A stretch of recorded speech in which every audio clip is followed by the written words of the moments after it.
suami maki bini walaupun kesalahan yang kecil, hina bini, keluarga bini, mak ayah habisnya maki.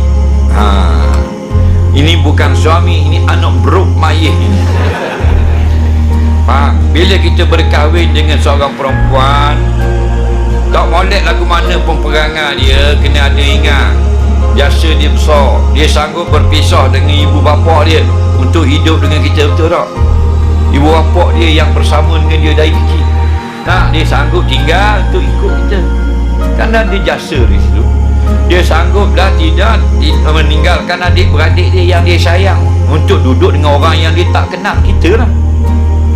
Dia sanggup tinggalkan kampung halamannya untuk hidup di tempat kita duduk. Nah, jadi bila ada salah boleh marah, suami boleh marah, jangan maki. Faham? Marah pula, marah bini, jangan marah sampai ibu bapa dia. Nah, kita habis awak tu bik. Nah, sebab tu manusia ini, masuklah suami jahat lagu ni. Dia ni sebenarnya pelakon drama je. Tengok masa dia nak minta anak dara orang, dia cakap ngasar. Ada dia maki ibu bapa. Dia pergi rumah anak dara orang, dia kata, "Hei, natang beruk, nak pergi dah anak mu kaku." Ada dia kata gitu. Tapi masa balas dia kata, situ tak betul. Faham? Bapa mi jadi gitu. Batulah kalau orang pernah laki-laki datang merisik kita, meminang, jangan terus terima kalau tergoda dengan penampilan dia. Memang dia pergi rumah orang molek belaka.